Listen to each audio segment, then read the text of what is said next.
a village farmer stopped at a restaurant in a nearby town and sat near a group of young men who were acting up and who were making fun of the waitress.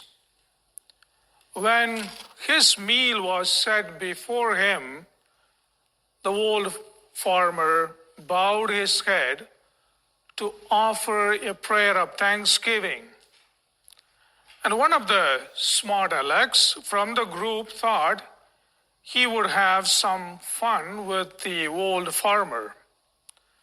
So he shouted in a loud voice that could be heard by everyone, "Hey, Pop, does everyone do this from where you come from?"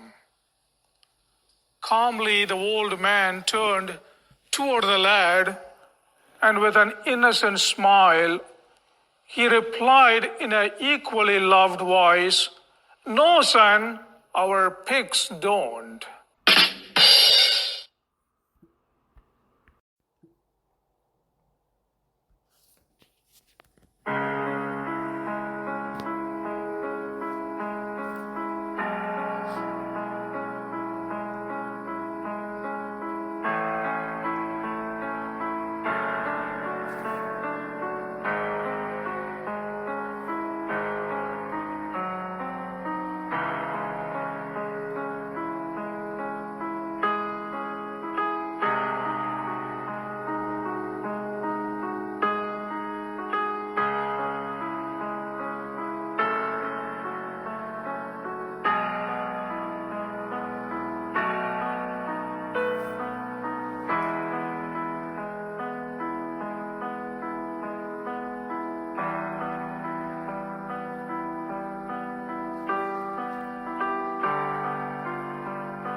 Peace be with you. Friends, for this Sunday, I want to focus on our second reading, one that I don't preach on that often. It's an excerpt from Paul's second letter to Timothy.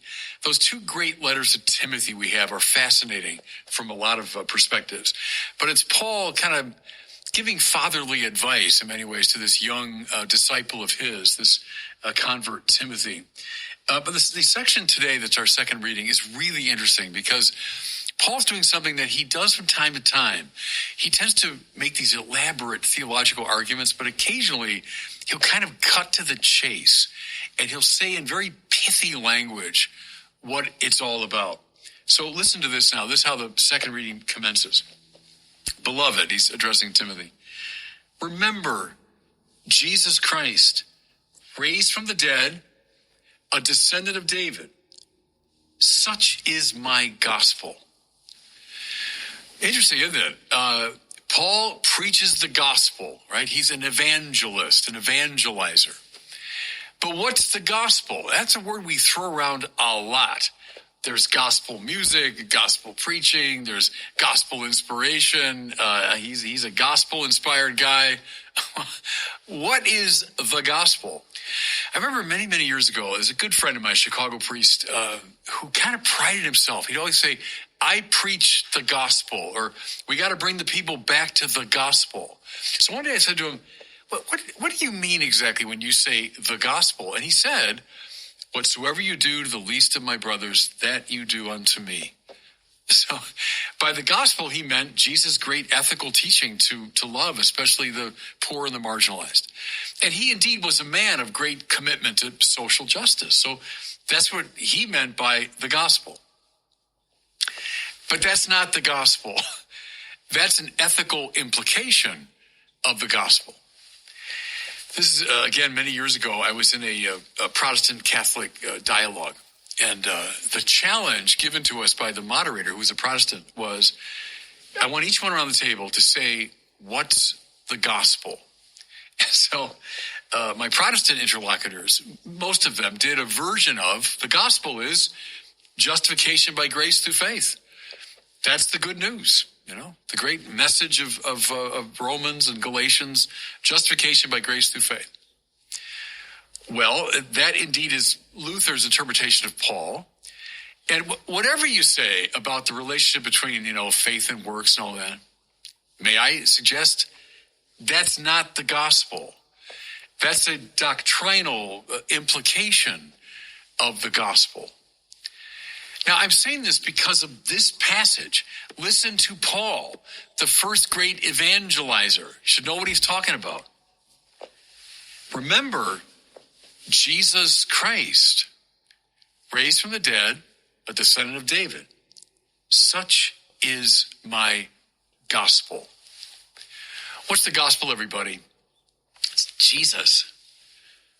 And that's the answer, by the way, I gave around the table that day when they said, well, what's the gospel? I said, Jesus Christ. He's the good news. He's the glad tidings. Jesus himself. Mind you, I said it before, but it bears repeating. Christianity is not a philosophy. It's not a set of ideas. It's not a noble spiritual path. It's not a spirituality. It might be all those things by a kind of implication. Christianity is a relationship to Jesus. It's about him. It's about him.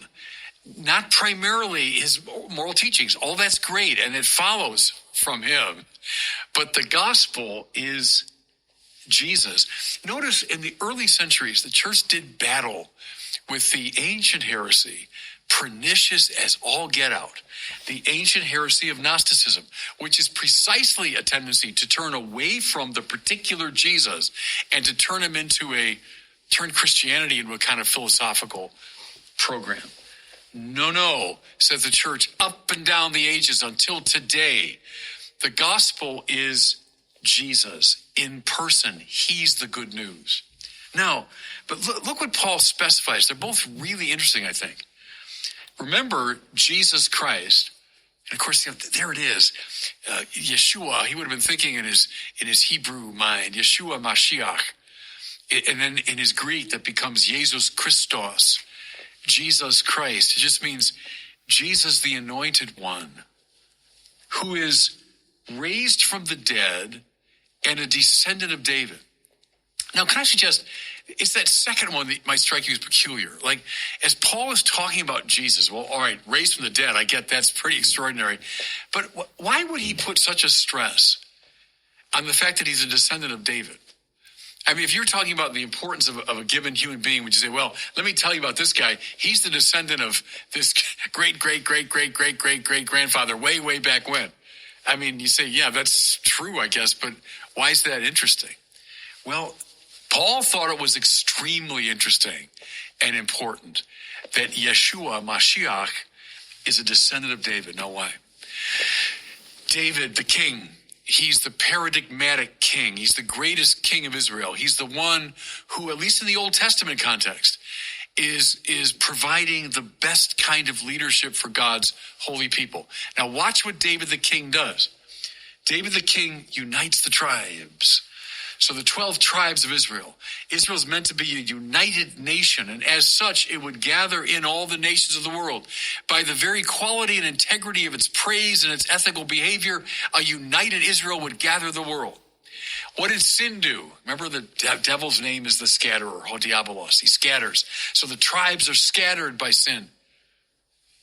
What did David do? His first great act is to draw the tribes together. In fact, remember they say he's bone of our bone and flesh of our flesh.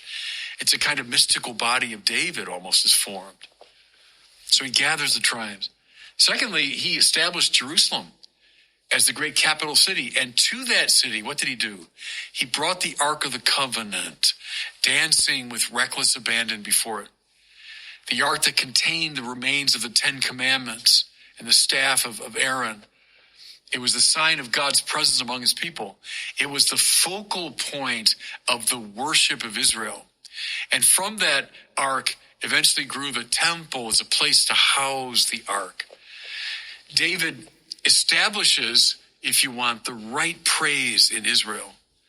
And then he becomes king over the 12 tribes and then begins to establish a kind of empire, even asserting Israelite influence over the other nations.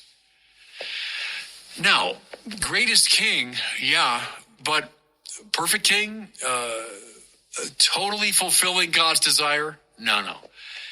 We know David's flaws, especially with regard to Bathsheba and Uriah. He's an adulterer and a murderer, so David is a compromised figure.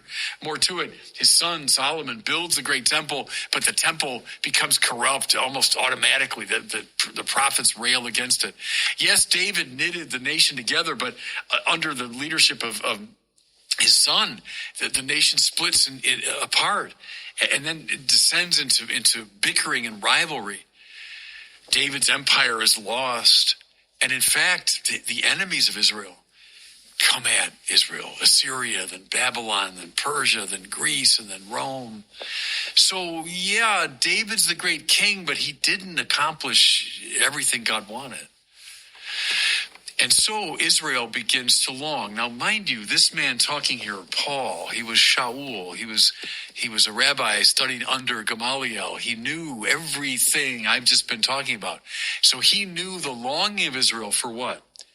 For a descendant of David. I don't just mean in the physical sense, it is that, but I mean someone who would embody the fullness of what David's supposed to be. They called this figure the Mashiach, because David was anointed, remember, by Samuel. And so this anointed figure, this new David, would fulfill all the promises made to Israel. Okay. Now, look at the first thing that Paul says when he says Jesus Christ is the gospel. Jesus Christ raised from the dead. See, think of Rabbi Shaul now. Young guy full of passion for the traditions of his people. And he hears about this nascent Christian movement who's claiming that a crucified man is the Mashiach of Israel. Are you joking, says young Shaul. No way. The Messiah is supposed to gather the tribes. He's supposed to draw in the nations. He's supposed to reign as the king of the world. What do you mean someone crucified by the Romans is the Mashiach? Are you crazy? And that's why he persecutes the church. That's why he, with a ferocious abandon, he goes after the church. And then he saw him. I don't know any other way to explain it. And it's what Paul tells us. He saw him. He didn't come to a new idea. He didn't come to a new philosophy. He didn't figure something out about his ethical life. No. On the road to Damascus, he saw him, Jesus of Nazareth. Shaul, Shaul, why are you persecuting me? Who are you, sir, that I might know? I am Jesus, Yeshua, whom you are persecuting. And Shaul becomes the Apostle Paul. And what did he figure out? Now I get it. He is the new David.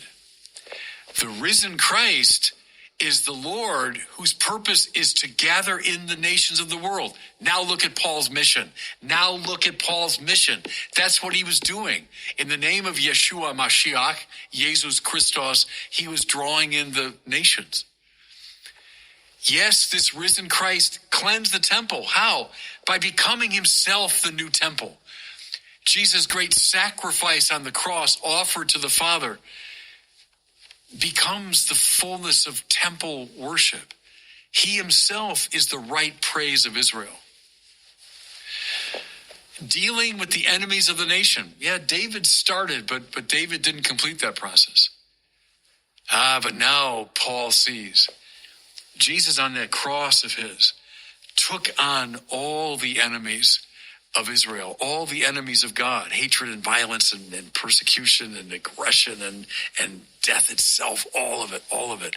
And through the resurrection, he shows God's victory over all the enemies of Israel. Okay. My gospel, my good news is him, Jesus Christ, risen from the dead and the descendant of David, the one who fulfills the great promise of David.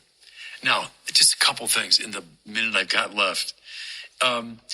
Such is my gospel, listen, for which I am suffering, even to the point of chains like a criminal. Do you see now why?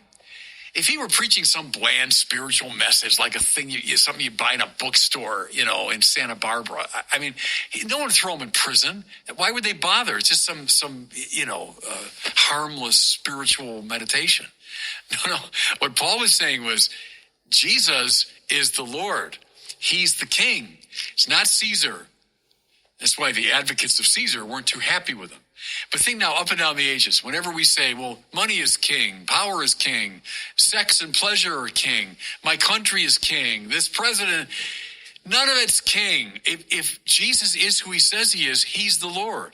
So of course, when you preach this gospel, you will get in trouble.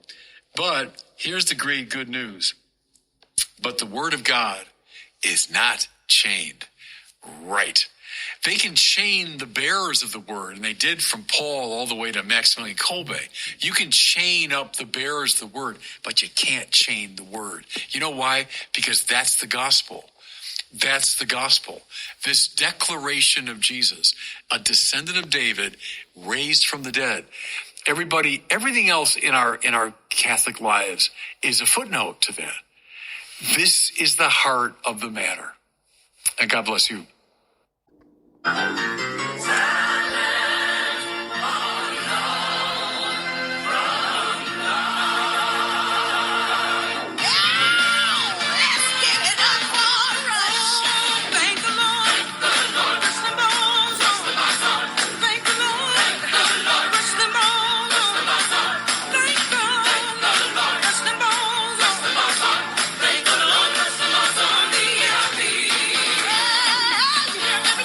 EIB.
Rush Limbaugh's on.